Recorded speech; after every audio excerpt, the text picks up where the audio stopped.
President Donald Trump's targeted killing of Iran's ruthless intelligence chief adds up to his most dangerous gamble yet with other people's lives and his own political fate.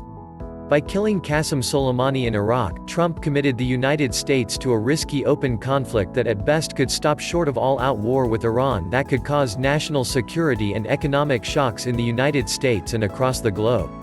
Starting right now, and given Iran's easy access to soft targets, the Middle East and even Europe suddenly look a lot less safe for Americans, including U.S. troops Trump may be even more tempted to haul home.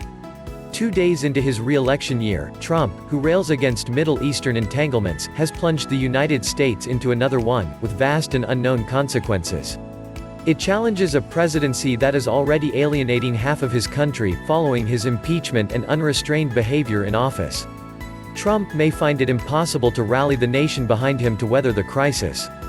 He has also scrambled strategic and moral expectations of the United States, ordering the killing of a senior foreign leader of a nation with whom the U.S. is not formally at war, albeit an official regarded by Washington as a terrorist. The reverberations of his act on Thursday will last for years. Iran never won a war, but never lost a negotiation.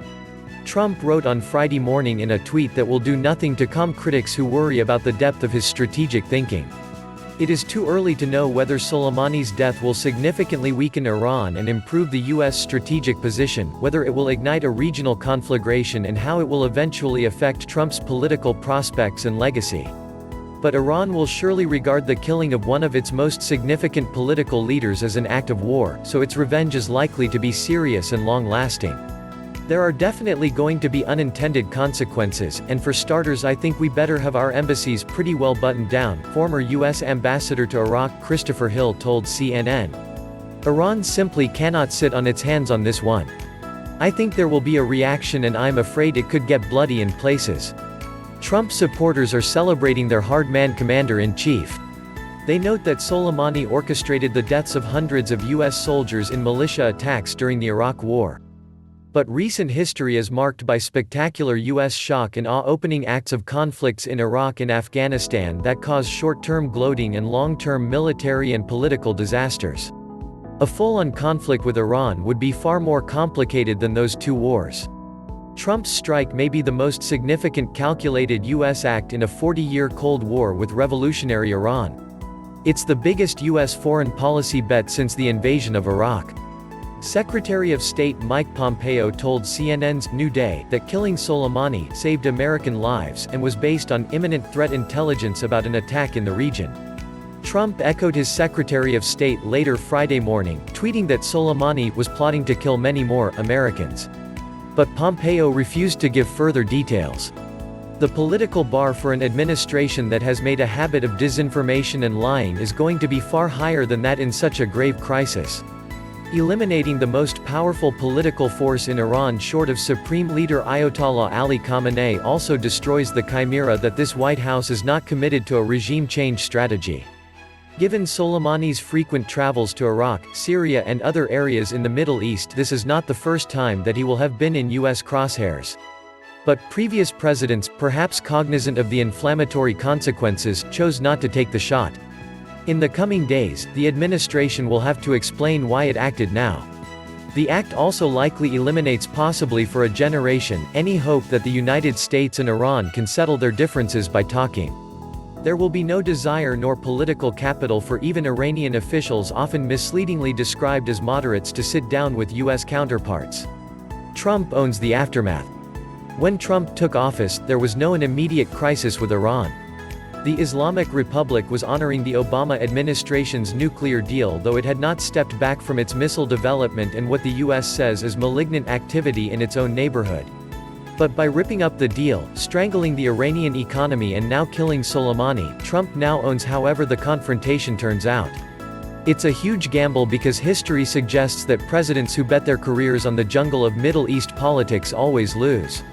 The strike displays Trump's growing infatuation with wielding military power, exacerbates a trend of unchecked presidential authority and forges the kind of ruthless vigilante image he adores. The question is now whether Trump, an erratic, inexperienced leader who abhors advice and rarely thinks more than one step ahead, is equipped to handle such a perilous, enduring crisis. And as his administration, which seems bent on toppling Iran's regime but cannot publicly come up with a plan for the aftermath, ready to handle an Iranian backlash in the region and beyond. Trump's hubristic tweeting of a U.S. flag following Soleimani's death in a drone strike in Iraq but failure to explain to Americans what is going on may be a bad sign in this regard. But despite a stream of instant Twitter analysis from pundits suddenly expert in Iranian affairs, no one can be sure what will happen next. That's what makes Trump's strike so unpredictable and potentially dicey. With the vast network of proxies from Hezbollah to Hamas, Iran has the capacity to strike fast and hard against U.S. allies like Israel and Saudi Arabia and U.S. assets and personnel in its region. It could hammer the global economy by attacking oil tankers in the Strait of Hormuz. U.S. officials and top military officers may be more exposed when they travel abroad. Iran could explode Lebanon's fragile political compact and causes region-wide shocks. U.S. troops in Iraq, Syria and Afghanistan look especially vulnerable to action by Iranian allied forces. Politically, the Baghdad government may have no choice but to ask American forces to leave after the attack in a scenario that could effectively deliver the country to Iran's influence or re-trigger its terrible civil war. The killing of Soleimani is a massive symbolic blow to Iran. He was the godfather of the Middle East who masterminded the country's huge regional influence. Pompeo claimed that his demise will be greeted by Iraqis and Iranians as a blow for freedom and a sign the United States is on their side. But developments in Middle Eastern politics rarely mirror the optimistic pronouncements of U.S. officials. Analysts will be looking to see whether the death of Soleimani robs the Quds Force of the Iranian Revolutionary Guards Corps of its coherence and dims its regional power at least at first. Tehran's strategic response is unclear. While it could lash out, a wave of attacks against U.S. soldiers or terrorist strikes elsewhere may draw it into a direct conflict with a more powerful rival, the United States, that it does not seek. It is not certain that it will strike back quickly. It may have more to gain from making life intolerable for the United States and its citizens in the region in a slow-burn approach. Trump could be especially exposed to such a military or economic backlash by Iran that casts doubt on his judgment given his quickening re-election race.